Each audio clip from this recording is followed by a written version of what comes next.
He was completely alone, trapped.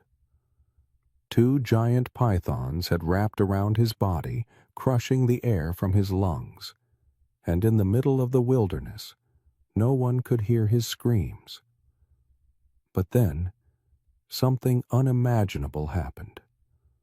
Out of the forest came a grizzly bear, and what it did next brought everyone to tears. This is a true story of fear, survival, and a bond no one expected. It's not fantasy. It's not folklore. It's what happens when one life steps in to save another, not out of instinct, but something deeper. Before we begin, make sure to subscribe to the channel, like this video, and turn on notifications, because the story you're about to witness will change the way you think about wild animals forever. Jonathan Rains had walked these trails for years. As a field biologist based in Montana, the edges of the Glacier National Park were more familiar to him than the streets of his own hometown. He knew the bears, tracked their movements, logged their scat, respected their space. This part of the country was wild, but it wasn't unpredictable. Not usually, until that day. He was 3 miles deep into the woods, away from any marked trail, setting up motion sensor cameras to monitor nocturnal migration. The sun was still high. The air was dry. Everything felt ordinary. Until it didn't. It started with a sound he couldn't place, not the snap of branches or rustling of deer. A low hiss. Then something hit him from behind, fast, heavy, like a whip. He fell hard to the ground, knocking the wind from his chest. Before he could turn, the second one struck. 2 massive pythons, likely released illegally into the wild, having grown far beyond what anyone imagined, were coiled around him. He didn't see them coming. He didn't even have time to cry out before they tightened. His arms were pinned, his chest crushed. He kicked, thrashed, gasped. The radio clipped to his belt had snapped in the fall. There was no one nearby, no ranger patrols for miles. And the forest watched. As consciousness began to fade, his mind raced with regret, not fear. He thought of his daughter, his dog, the unfinished book on his kitchen table. Then the pressure shifted. A deep, thunderous growl ripped through the trees, and something massive charged. In his blurred vision, Jonathan caught a glimpse of brown, fur, claws, power. A grizzly. But it didn't come for him. It came for them. The bear lunged forward, slamming its weight into the coils. It bit, tore, and ripped into the bodies of the pythons. One snake recoiled, hissing violently. The other tightened. But the grizzly didn't stop. It fought. For him. Jonathan felt the grip loosen. Air rushed back into his lungs. He gasped, coughing violently as the pain surged. When he opened his eyes again, the bear was still there, bloodied, panting, standing over the twitching, retreating remains of the snakes. And then, silence. The grizzly turned. Its eyes met his. For a moment, nothing else existed. No fear, no sound, just breath. Then the bear let out a low grunt and walked away. Jonathan didn't know how long he lay there after that, but he knew this much. He'd just been saved by something the world told him to fear. Jonathan didn't remember losing consciousness, only the return of breath, raw, burning and sharp. He opened his eyes to a blur of tree branches above him, the late afternoon light piercing through the canopy in gold and fire. His ribs ached. Every breath was a reminder of the crushing force he'd barely escaped. He rolled slightly, wincing, and felt the dried blood caked to his shirt. Dirt clung to his palms. The forest around him had gone silent again. The snakes were gone. But the bear, it had left too. He sat up slowly, half expecting the grizzly to be watching him from the trees. But there was only stillness. He touched his side, then his shoulder. Bruised, but no deep wounds. Miraculously, he was alive. With effort, he stood. His radio was destroyed. The screen cracked, the antenna bent at a useless angle. He had no signal, no flares, and no one expecting him back until the following morning. He looked down the path where the snakes had disappeared. Scattered leaves, broken branches, and deep, erratic gouges in the soil marked the battle. Tufts of grizzly fur clung to splintered bark, and blood, not just his, dotted the ground. The bear had fought for him. But why? Jonathan limped toward his gear bag, which had been tossed several feet away. Inside, he found his backup compass, some gauze, and a water bottle. He took a long drink, the cold liquid biting his throat. Then, carefully, he patched himself up. Ribs wrapped, arm cleaned, mind reeling. He couldn't shake the image. The moment the bear's eyes had met his. It hadn't looked at him like prey. It hadn't looked at him with indifference either. It had looked aware. Hours passed as he made his way back toward the ranger station. Each step was agony.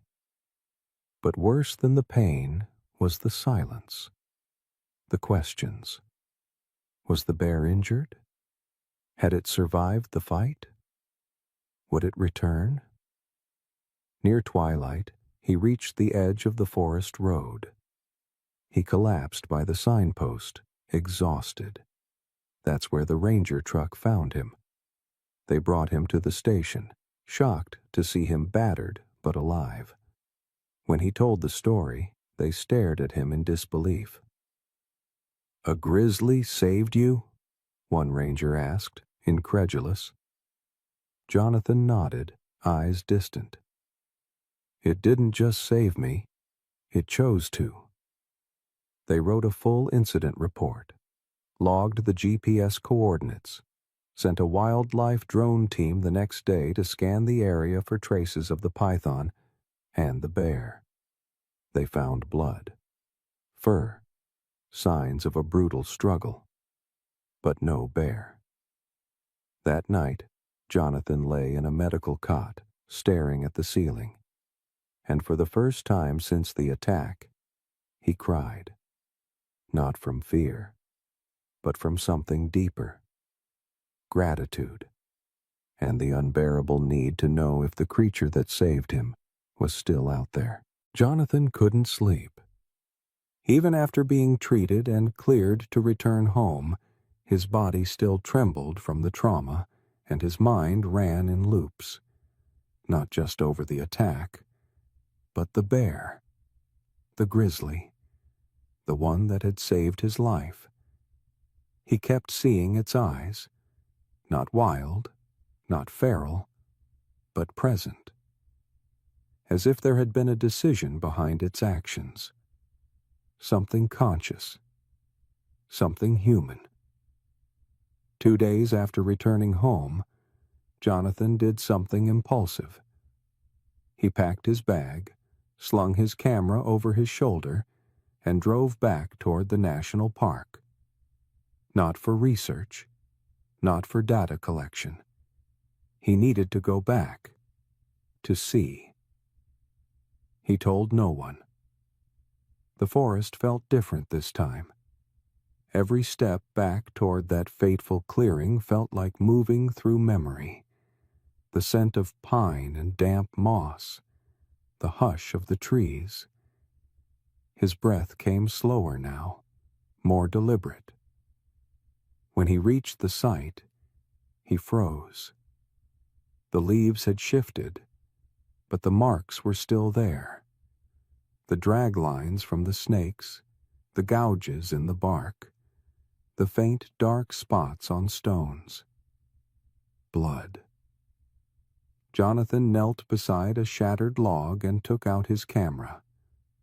Not to photograph, but to use the telephoto lens like binoculars. He scanned the area. Nothing. Then, movement. From the edge of the trees, a shadow emerged. He lifted the lens. It was the bear. It limped slightly, a scar now visible along its flank. Raw and red, but healing. Jonathan lowered the camera slowly. He didn't move, didn't speak, just watched. The bear stood there, maybe 50 feet away, watching back. And then, something happened that made Jonathan's throat tighten. The grizzly sat down, not aggressively, not warily, but calmly, as if it remembered him too. The air between them hung thick with unspoken understanding. Jonathan didn't dare approach, but he didn't need to. This was enough. He sat too. Minutes passed. 10. Maybe 20. The bear rose first, looked back once, then disappeared into the trees. Jonathan remained in place for nearly an hour after that, unable to process what had just happened. Not just survival, not coincidence, but something shared. When he finally hiked back out, the sun had dropped low in the sky, casting the forest in golden light. And in that light, he felt something new. Not fear, not confusion, but peace.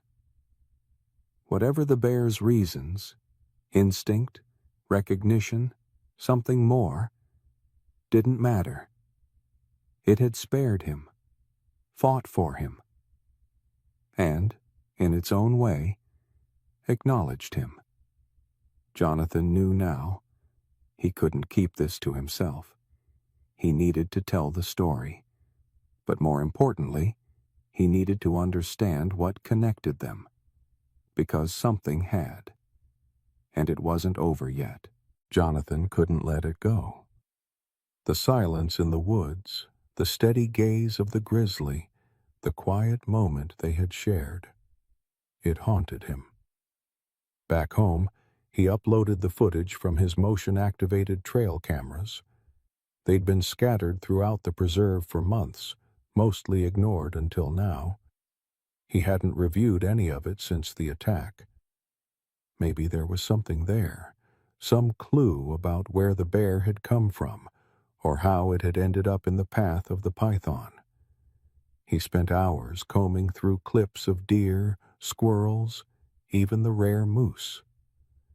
Then, at 2:17 a.m., on a rainy night 3 weeks earlier, a massive silhouette crossed in front of one of the infrared lenses. Jonathan leaned forward. There it was. The bear. The same thick fur, same massive shoulders. But something was off. It wasn't alone. Trailing behind it, almost limping, was a cub. Jonathan paused the footage and stared. His heart dropped. He hadn't seen the cub in the clearing that day. Had it been separated?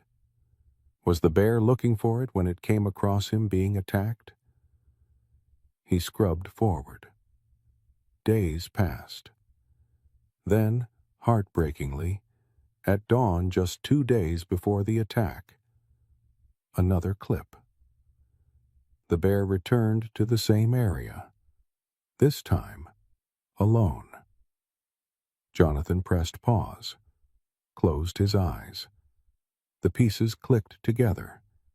The grizzly had lost its cub, and when it found Jonathan, helpless, pinned, powerless, something in it must have shifted.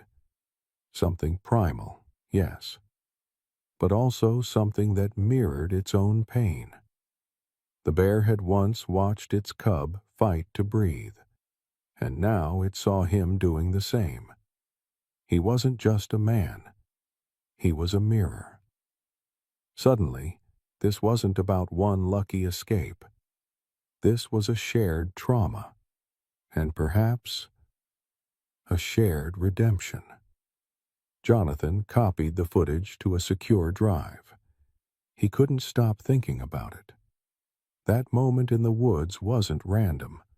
It was personal. He brought the footage to the ranger station, showed them the timeline, explained everything. Some were skeptical. Others nodded quietly. A few wiped their eyes. "That bear didn't just save you," one said. "It mourned with you." They agreed to let him set new trail cams, with better angles and longer battery life. Maybe, just maybe, they'd capture more. Maybe they could locate the bear again and confirm it had survived. Jonathan knew the chances were slim. But sometimes, when you're handed a second chance, you don't walk away. You walk toward it. And this time, he wouldn't just be observing wildlife.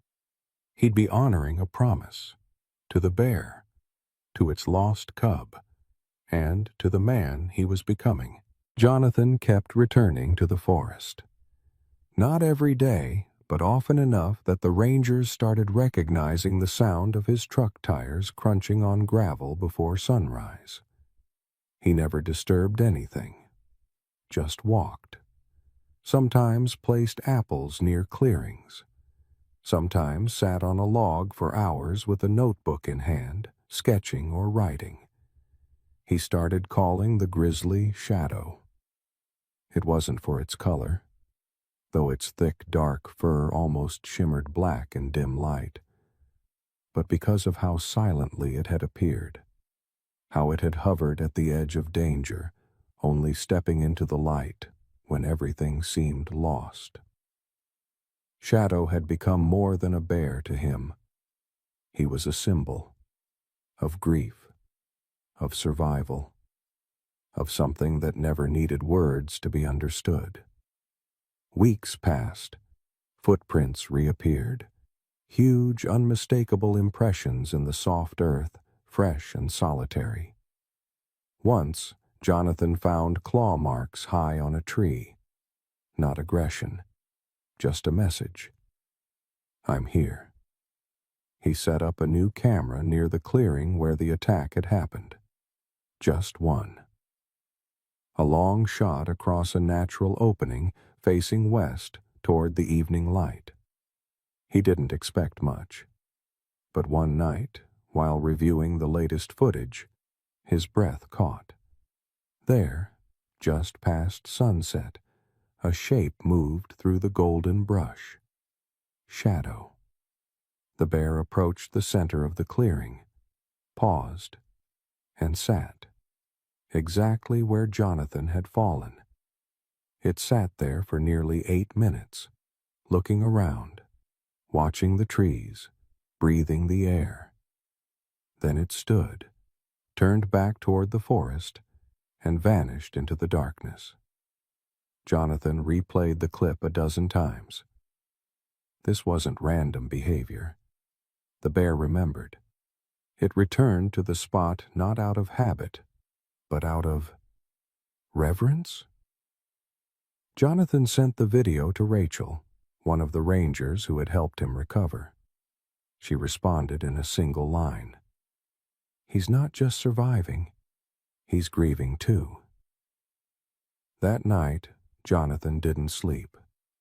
He stayed on his porch, watching stars filter through the trees, listening to the occasional howl of distant coyotes.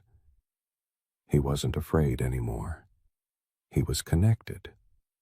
And in the morning, he packed a small box, one that held something special. A leather band with a carved bear paw, something he'd once worn during his early research days. He left it beneath the tree where Shadow had sat. A gesture, a symbol, a thank you. Days later, the band was gone. In its place, a paw print, fresh, pressed deeply into the earth. And for the first time in his life, Jonathan understood something without needing a word, a translation, or science. There are bonds the forest honors, even in silence. The forest had gone eerily quiet. Jonathan noticed it the moment he stepped off the trail. Birds usually chirped from the higher branches. Squirrels rustled the underbrush. But that morning, nothing. His instincts prickled.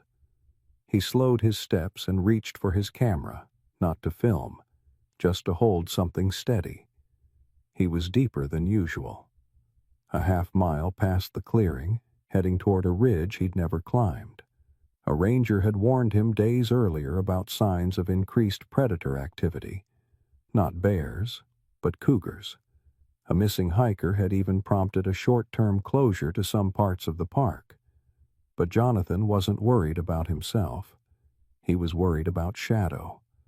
That's why he'd come. He wanted to leave a GPS tracker, just in case the bear returned. It wasn't to capture or control, only to better understand. Shadow had already proven himself to be different. Protective. A guardian. Jonathan felt like he owed him protection too. The wind shifted. And then he saw it. A broken tree limb. Deep claw marks.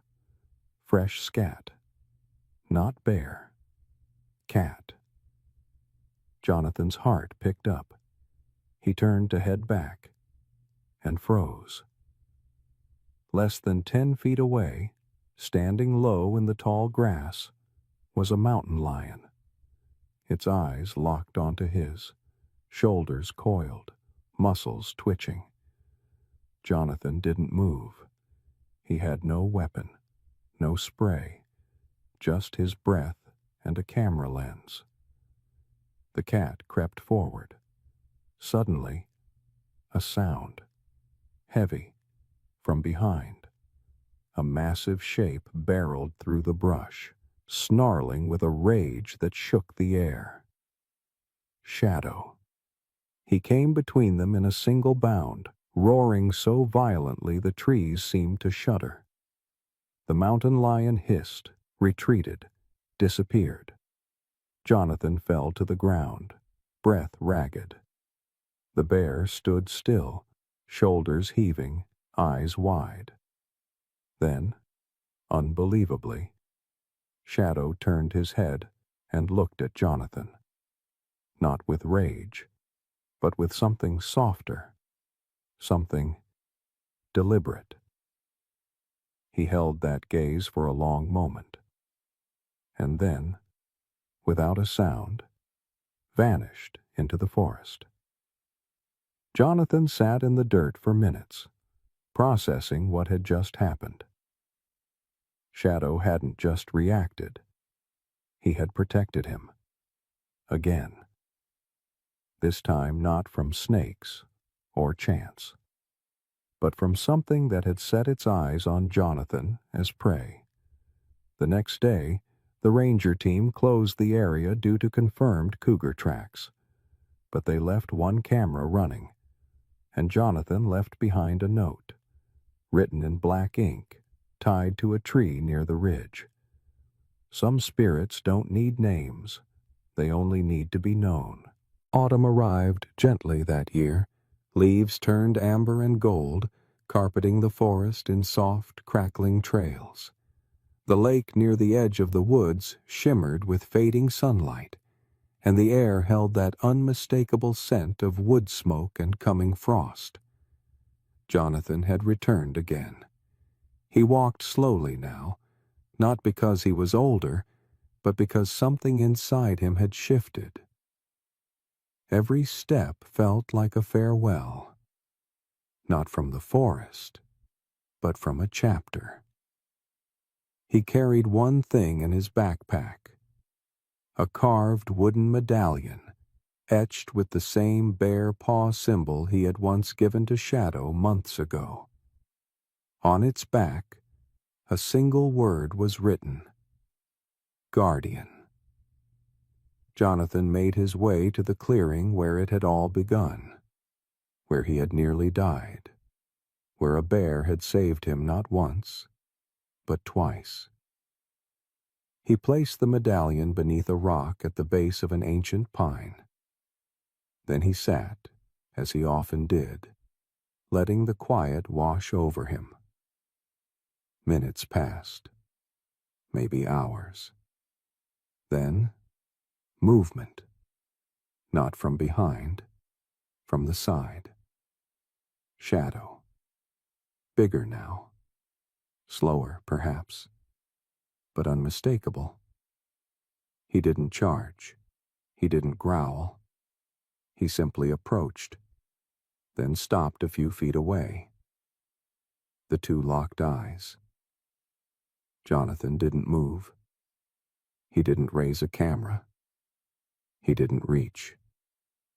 Instead, he whispered, "I never said thank you." Shadow blinked.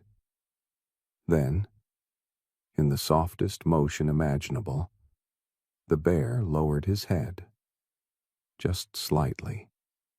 A nod, if such a thing could be said of an animal.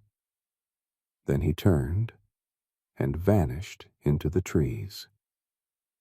Jonathan sat alone, tears streaming, not from fear or grief, but from a peace so rare it felt like a gift. He never saw Shadow again, but he returned each year to walk, to leave a carved paw print, to tell the story. The forest still echoed with life, birds, winds, and once in a while, a sound deeper in the woods that made him pause. But he was never afraid, because some connections don't need words. Some debts are never repaid in coin, and some bonds, forged in silence, pain, and mercy, are written into the soil itself, forever. If this story touched your heart, subscribe to the channel, leave a like, and share it with someone who believes in second chances and unexpected heroes. Let's remind the world that even in the wildest places, compassion can change everything.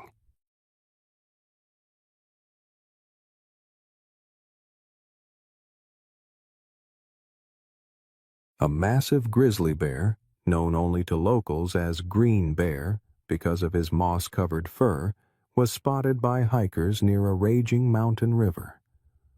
What they caught on video? He was dragging something from the current, something struggling, fragile, a baby deer. But what happened next left wildlife experts speechless. This isn't a fairy tale. It's a true encounter in the wild, one that challenges what we think we know about instinct, compassion, and the quiet intelligence of animals. Before we begin, subscribe to the channel, like this video, and turn on notifications. You won't want to miss a single chapter of this story, because by the end, you may never see bears the same way again. It had rained for 2 days straight in Glacier National Park, the kind of rain that turned every creek into a current and every river into a roar. That morning, 2 hikers, Anna and Daniel, both wildlife photographers, trekked along a ridge known for bear sightings. The path was slick, the trees dripping. The only sound louder than their boots in the mud was the distant thunder of the river down below. Then Anna stopped. She squinted across the ravine and raised her camera. "There," she whispered. Down by the riverbank, half camouflaged by wet ferns and moss-covered boulders, stood a grizzly. Massive. Alone. But something was off. Its fur wasn't just brown. It shimmered green at the shoulders and back, coated in thick strands of forest moss. It blended into the wet underbrush like living camouflage. Locals had nicknamed him Green Bear years ago, but no one had seen him up close in months. He was moving with purpose now, slowly pacing along the edge of the torrent. Then came the sound. A high, panicked bleat. Anna gasped. "Something's in the water." The 2 crouched by a log and zoomed in with their lenses. In the current, flailing, swept sideways, was a tiny white-tailed fawn. No older than a week. Its legs thrashed helplessly.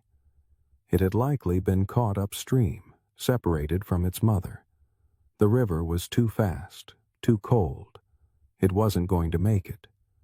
But Green Bear was already moving. He didn't charge. He didn't roar. He stepped deliberately into the edge of the current, anchoring his massive paws between river rocks. Then he leaned forward, shoulders braced, fur soaked instantly by the freezing flow. Anna held her breath. The bear extended one massive paw. He caught the fawn's flank on the first try. With a firm but delicate motion, he dragged it toward him, not with claws, but as if pulling a cub. The fawn struggled, kicking once, but the bear held it steady, positioning it against a patch of gravel just above water. And then he stepped back. Not a bite. Not a strike. Just silence. The fawn lay trembling, too shocked to run. Green Bear stared at it, his dark eyes unreadable. Then, slowly, he turned and walked several feet away, back to the mossy slope.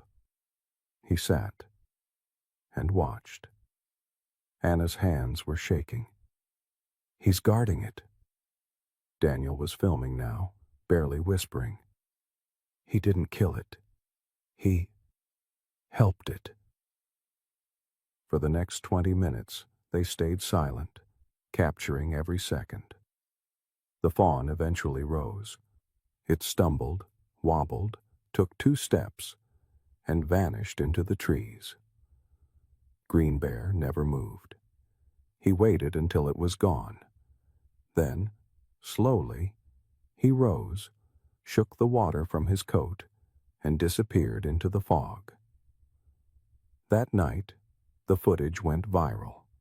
Wildlife forums, news outlets, and biologists debated the behavior. Instinct, said some. Coincidence, said others. But Anna only said one thing. That bear made a choice. And it wasn't the last one he'd make. The morning after the video went viral, Anna's inbox exploded. Journalists, biologists, skeptics, advocates, everyone wanted answers. Was it real? Was it staged? Was Green Bear sick, old, confused, or something else entirely? But Anna didn't care about the theories. She couldn't stop thinking about the moment the bear looked at the fawn, not as prey, but as something he refused to hurt. She and Daniel returned to the site 3 days later. The river had calmed, but the air was still damp with pine and rainfall. They followed the trail back down the ridge, past the slick boulders, and down to the place where they'd seen the bear vanish. They found tracks, deep, deliberate paw prints, leading from the riverbank into the thicker woods.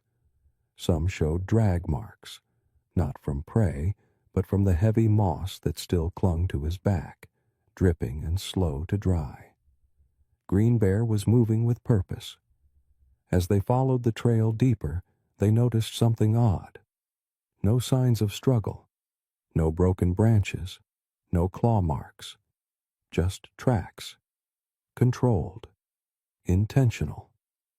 Then, about a mile in, they found something else. A small clearing, slightly depressed in the ground, lined with flattened leaves and fresh claw rakes in the dirt. Not from aggression, but from digging. A cache site. "He buried food," Daniel said, crouching beside it. "That's normal for this time of year. He's preparing." Anna nodded but didn't speak. Her eyes were fixed on something beside the cache, a single small hoof print in the mud. It wasn't from a bear. It was from a deer, a fawn. Small, clean, and recent. Daniel followed her gaze and frowned. "You think?" "I think she came back." They marked the site and set up a motion-triggered trail camera before heading back to the park ranger station. Elise, a veteran ranger who had worked in Glacier for nearly 2 decades, met them at the cabin.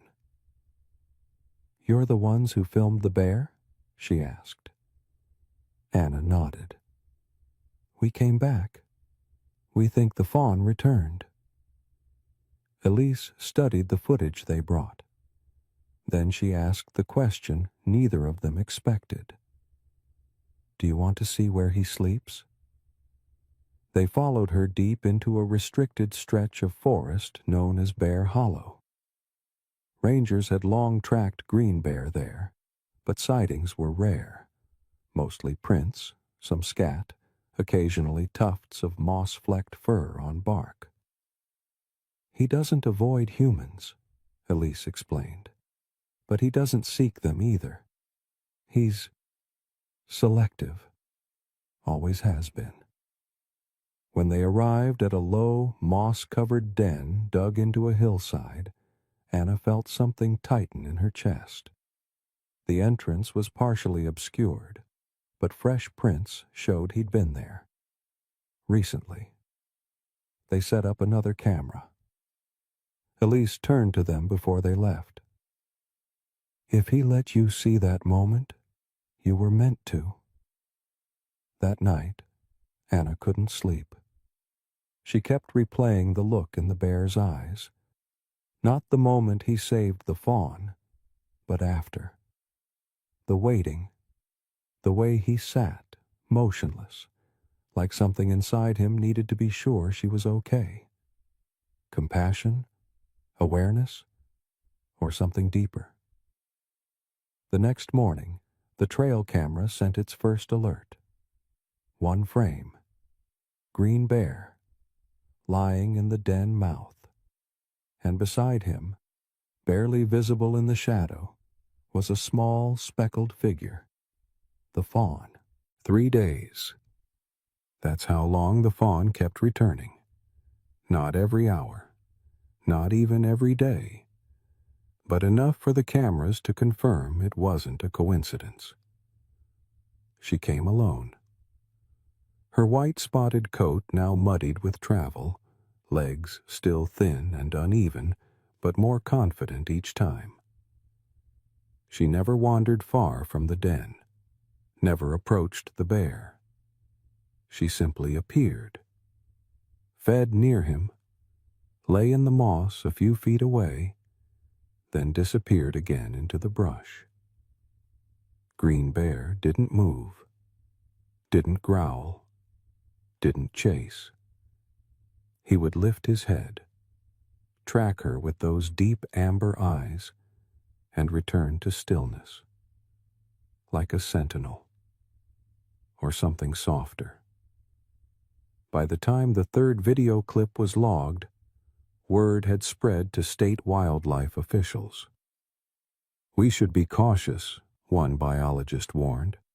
"We can't anthropomorphize. Bears don't befriend deer. This isn't a Disney film." But even scientists couldn't deny what was on the screen. The footage was shared with a handful of behavioral ecologists, people who'd studied bears for decades. Most dismissed it. One, however, asked for every frame, quietly, privately. Her name was Dr. Lena Reyes, and she flew in from Oregon 2 days later. She met Anna and Daniel near the original riverbank and hiked with them to the clearing. She spoke very little. She watched. She listened. And when the trail cam triggered again, another clip, this one at dusk, showing the fawn bedding down just a few body lengths from Green Bear, she said only one thing: behavior this consistent. It's not mistake or memory. It's permission. That night, Elise joined them at the station. Over tea and whispered reflections, they tried to piece together what they were seeing. Maybe the fawn had imprinted on the bear during the rescue. Maybe he tolerated her presence out of learned non-aggression. Or maybe, impossibly, he recognized something of his own past in her struggle. A loss, a fear, a fight to survive the current. Because Green Bear had his own history. Years earlier, a wildfire had swept through the southern range of Glacier. Rangers believed Green Bear had been caught in it, possibly lost a mate or cubs. His appearance changed after that.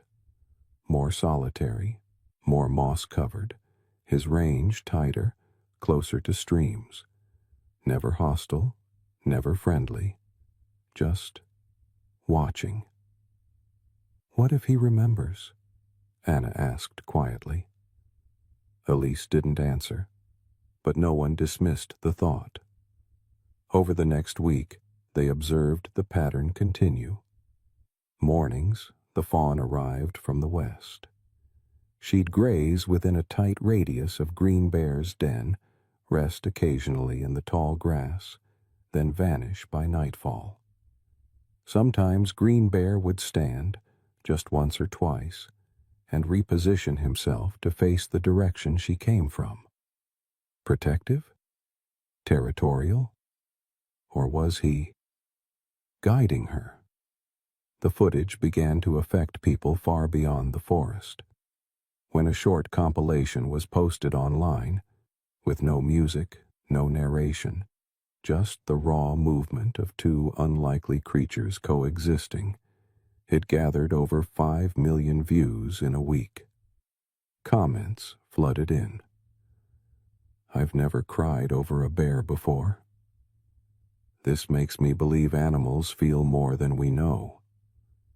This broke and healed me at the same time."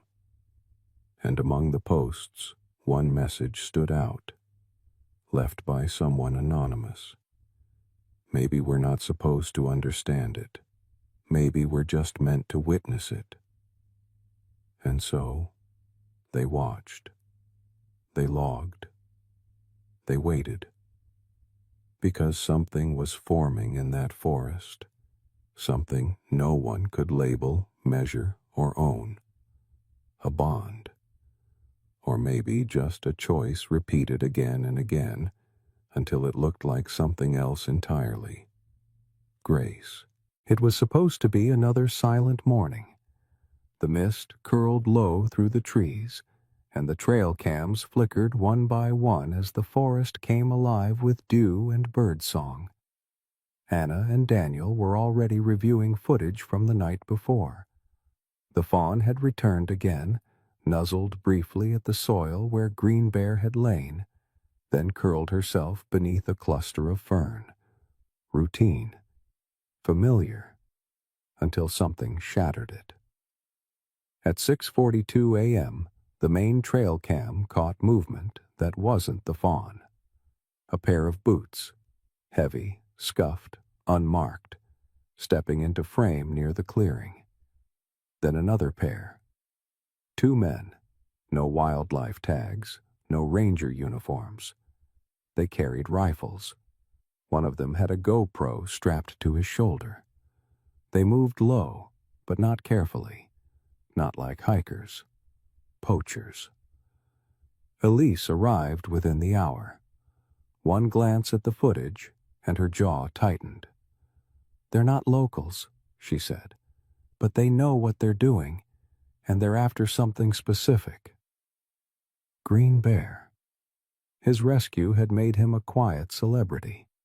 No collar, no tag, no fence, but viral and vulnerable.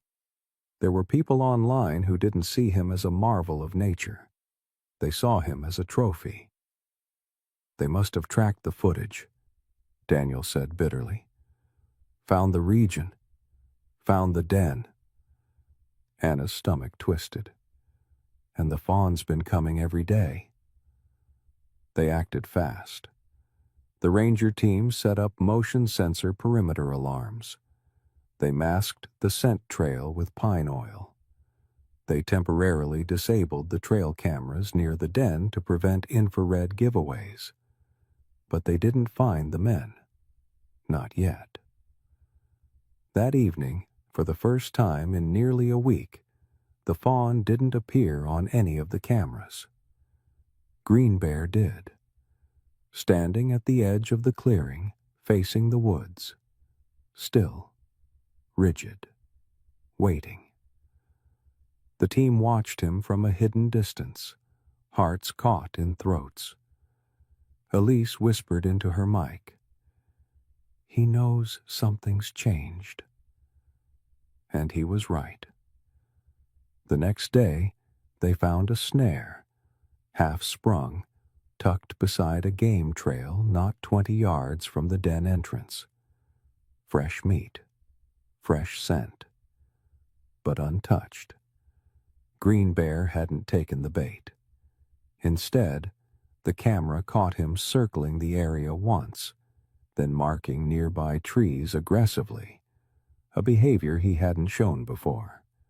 He was warning them back, not just as a bear, as a protector. Anna stayed up that night at the ranger station, watching frame after frame. Around 2:13 a.m., a new motion clip came in. The fawn. She returned, alone, skittish but determined. She stepped carefully into the clearing, ears twitching with every gust of wind. She stood at the den's mouth, and Green Bear stepped out. Slow, silent. He didn't approach her. He just stood beside her. And for several minutes, neither moved. Then, as if prompted by something deeper than fear, the fawn turned and slipped back into the woods, quickly, decisively. Green Bear watched her go. And then he, too, vanished. Elise gave the order the next morning. "Pull the cameras, pull the sensors. We don't lead anyone else here again." "But what if we lose him?" Daniel asked. Anna looked at the empty den, the pine-stirred silence, and said, "Maybe that's the point." They left that forest with everything they'd brought. No tags, no tracking collar, no interference. Because something pure had happened here, and to preserve it, to let it live, they had to let it go. But as they hiked out, Elise paused, crouched, and drew one quick line in the dirt with her glove. She didn't say a word. She just walked on. Winter came fast to the northern ridge. By late November, the trails near Bear Hollow were covered in snow so thick it muted every sound. The cameras were gone. The poachers never returned. And the den, last seen framed by moss and silence, now slept beneath a blanket of frost. Green Bear had vanished. So Tinha the fawn, and with them the story faded. Anna and Daniel moved on to other projects, photographing migrating elk, tracking lynx through snowdrifts. But every time they passed the old trailhead, Anna found her eyes drifting to the bend in the trees, the place where something impossible had once felt real. "Do you think they survived?" Daniel asked one night around a fire. She didn't answer for a while. Then, "I think they were both meant to." It wasn't until March, nearly 4 months later, that the silence finally broke. Elise, now deep into spring scouting with her ranger team, found something unexpected near a fresh runoff stream, a trail of heavy paw prints in wet earth. Not from a bear just emerging from hibernation. These were recent, steady, confident. He wasn't just awake. He was moving. Green Bear. He had returned to his old territory. But he wasn't alone. Half a mile from the stream, tucked into a thick patch of spruce, they found a second set of tracks. Small, sharp, cloven, deer, fawn-sized, still light in the step, still traveling near the bear's path. It couldn't be the same one, they thought. It couldn't. But instinct said otherwise. That evening, Anna and Daniel hiked to the same overlook where it all began. The river below was thawing now, not roaring like that first day, but whispering. Spring's voice. They watched from a safe distance, hours passing, nothing moving but the wind. Until dusk. A shape stepped from the trees. Green Bear. He looked older now, heavier through the shoulders, fur rough from winter. But the moss was still there, still clinging to his back like a signature. He approached the water, stood, waited. Then, from the other side of the clearing, another figure emerged. Delicate, slim-legged. The fawn, grown now, but unmistakable. Her white spots had faded, but her posture still carried that cautious grace. She didn't hesitate. She crossed to him. And just like before, they didn't touch.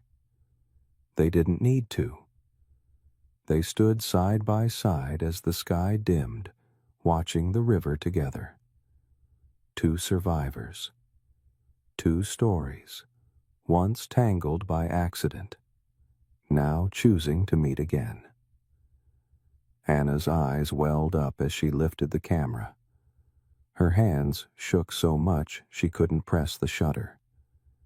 Daniel didn't speak, didn't move. He just let the moment be. Because some stories aren't about capturing. They're about remembering. Later that night, as they packed up, Anna whispered something into the wind.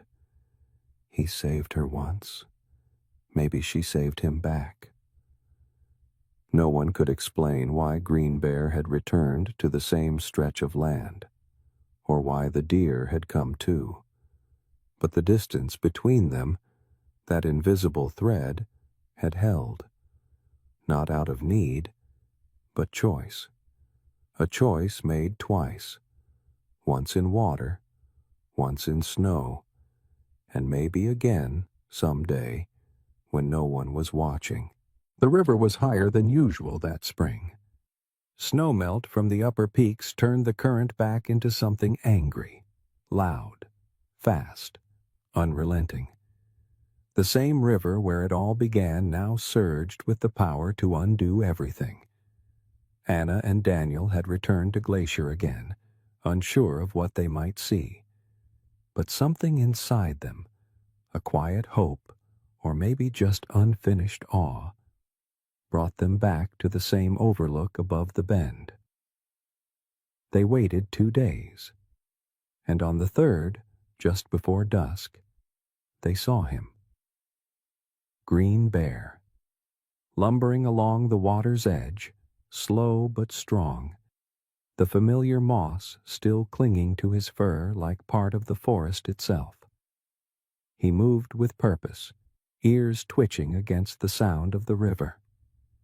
And then the Corsa appeared, no longer a fawn, but still delicate, still unmistakable. She stood on the opposite bank, frozen. Something was wrong. Anna lifted her binoculars and immediately saw it. A downed tree had shifted into the river, breaking apart the shallow crossing point. Now the only path back required entering the main current. Too deep, too fast, too dangerous for her. The deer paced, clearly panicked. She stepped forward once, hooves skimming the mud, then jerked back. She wanted to cross, but she knew she couldn't. Green Bear stood on the other side, watching, waiting. Then, slowly, he stepped into the water, not to cross, not to reach her, but to position himself. Midstream, with the water crashing against his chest, he planted his paws and stood firm, like a boulder, a break in the current, a shield. Anna's breath caught. The deer hesitated, then stepped in. Every second felt like it would crack the sky open. She entered the river cautiously, legs trembling with each push against the current. The water surged around her chest, lifting her slightly, pulling her sideways. She would be swept, until she wasn't, until she reached the space just behind the bear. There, in his shadow, the water broke gently, just enough. She pressed forward. He didn't move, didn't flinch. He held the river like a wall, and she passed through. Reaching the far bank, the deer stumbled out of the water, soaked and wild-eyed but alive. She turned.